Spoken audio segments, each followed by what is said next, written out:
I don't know about you guys, but one of my recent guilty pleasures is watching these MAGA supporters going through their F around and find out phases. And I'm not hoping that these people are going to get hurt or that the United States is going to fail or anything like that.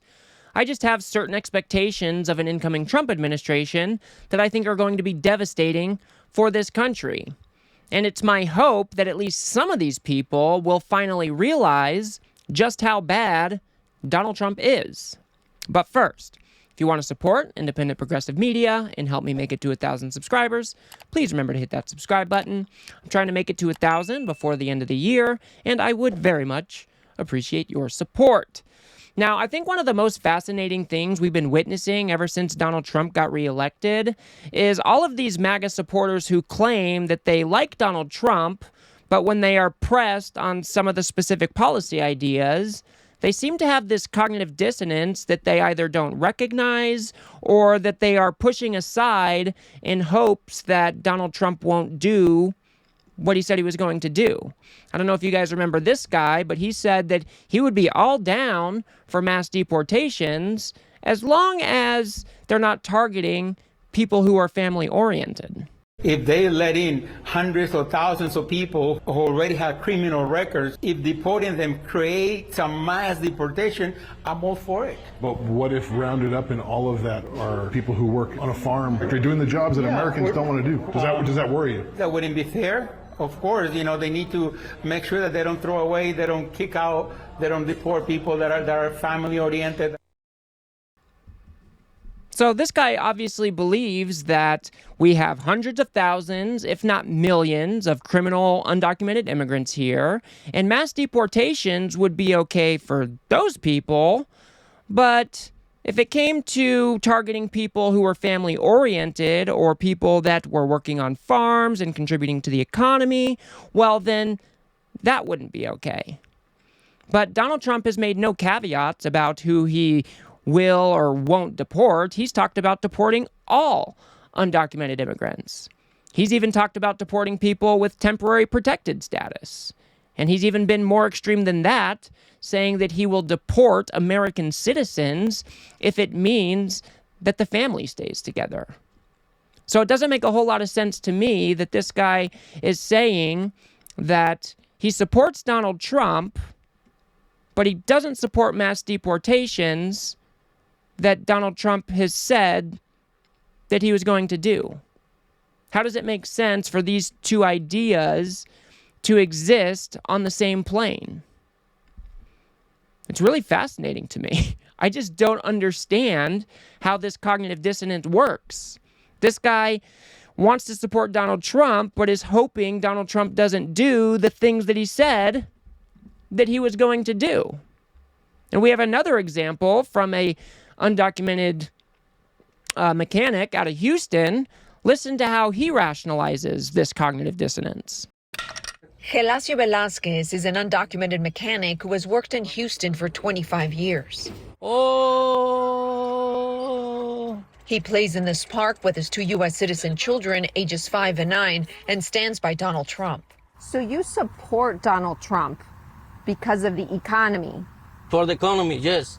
But you don't support the anti-immigrant rhetoric? I'm not support the anti-immigrant action.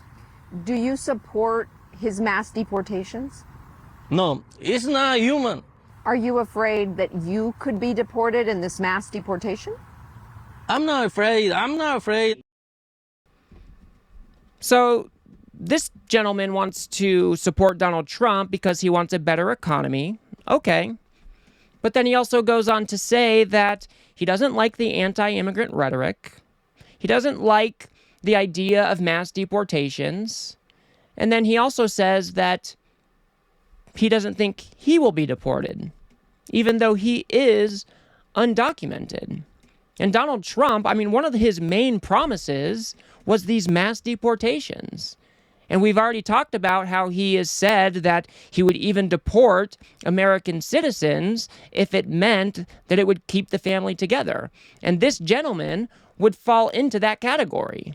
His children are American citizens, but he is not. And Donald Trump has explicitly talked about deporting that whole family unit together. So how is it possible that you support a man who is very anti-immigrant, who is very supportive of mass deportations in very extreme scenarios, but you still support him anyways because you think he's going to build a better economy? He then goes on to say that it's the Democrats that don't keep their promises. It's a fear. Explain why Latino men are going to Trump. Democrats forget the promise when these guys are in the office in the Washington. The Latinos want a better nation. Espinosa believes some of the Latino support for Trump was a vote against the prospect of the first black female president. There's still a lot of machismo. There's still a lot of misogyny. And something that we need to say aloud is there's a lot of anti-blackness. Velazquez says he hopes Trump finds compassion for immigrant fathers like him who are not criminals. If you get deported, would you regret your support to Donald Trump? No me arrepentiría. He's saying that he wouldn't regret supporting Donald Trump. So you're really not thinking about yourself. You're thinking about your children and the future of your children. Yes, I want the better for my children. So even what he says there doesn't make any sense. If you are just looking out for a better life for your children, I can certainly understand that. But Donald Trump has talked about taking your children with you and sending you back to your home country. That ostensibly wouldn't be a better life for your children. So I just don't understand how, on the one hand, he can say that I'm hoping that Donald Trump doesn't follow through with his promises and I support him, but then also blame the Democrats for not following through with their promises. You're explicitly asking Trump not to follow through on the promises that he made, some of the main promises that he made during his campaign. So I find this all extremely, extremely fascinating. And I don't know if I'm ever going to understand this level of dissonance. It seems like these people are tying themselves into knots to support somebody who is very anti-immigrant and is very pro-mass deportations. And then we will look at this one last guy. He also is a supporter of Trump, but he is also hoping that Donald Trump isn't going to do the things that he says he was going to do. What percentage of your workers are not U.S. born? Probably half. About half? Yeah. Do you know what the immigration status is of any of your workers? I don't know. Do you ask? Well, can you ask? We have the right papers on file, and they're there is there. Are you worried if there were a mass roundup of undocumented migrants that you might lose workers? You might not have enough workers. How are they going to do that? Nobody will be filling the shelves. Nobody will be producing food. Within 2 days, we will not have food. There will not be food anywhere. 2 days? Yes. Does Governor Noem understand that? I would think so. I'm pretty sure. It sounds like you have a lot of faith that they're not going to do what they're saying. That's pretty much what I'm thinking. So we have to trust in our officials that are put in place. Now, I'm not exactly sure how that makes a whole lot of sense, since when is it the conservative position to trust in the leaders that we put in place? Conservatives are overwhelmingly anti-government or small government, and they definitely don't have a lot of trust in the government, so that statement doesn't make a whole lot of sense on its face. And then I also just don't believe that this guy doesn't know how many of his employees are not U.S. born or undocumented.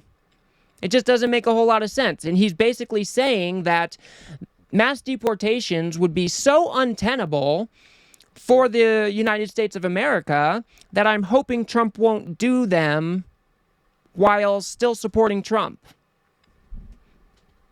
Make it make sense.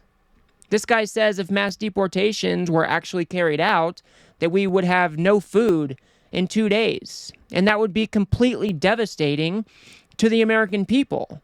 So how is it that you are supporting the candidate who said that's what he wants to do? And he has explicitly talked about doing workplace roundups, ostensibly, that would be targeting operations like his. He is the perfect environment he is the perfect target for these workplace roundups. All of these people come into work, many of them undocumented. He says he doesn't know how many are undocumented, but it seems like the Trump administration would be targeting workplaces like his for those mass deportations. So how is it possible that you support the candidate that says he is going to do the things that you don't want him to do? It seems like this guy would be more happy if things stayed a little bit closer to the status quo. And Donald Trump was not the status quo candidate. He explicitly ran on mass deportations, rounding up immigrants at their place of work. And, I think it's going to be devastating for this country. So why would you support that candidate? It does not make a whole lot of sense to me. I find it completely fascinating. And I think we're really going to have to try to understand how these people are twisting themselves into knots to support somebody like Donald Trump. It seems like the policies that they espouse they support are in complete contradiction with what Donald Trump has said. So we need to better understand how these people are doing their decision making. Because it just seems like on its face to me like a whole bunch of cognitive dissonance that makes absolutely no sense. And we have to find a way to reach out to these voters and bring them back in to the pro-democracy coalition. So I'll probably continue to cover these types of stories as they trickle in. Hopefully we can better understand where these people are coming from. That way we have a better understanding of how we can reach them and bring them back into the fold. So I will leave it there for now. If you guys got anything out of this video, please remember to smash that like button and subscribe. Maybe share it with a friend or two. I'd very much appreciate that. Like I said, I am trying to reach 1,000 subscribers before the end of the year. I am in my final stretch with less than 60 to go. So I would very much appreciate a support. If you guys want to see just how devastating mass deportations could be on our country, go ahead and watch that video on the screen now. Otherwise, see you guys on the next one.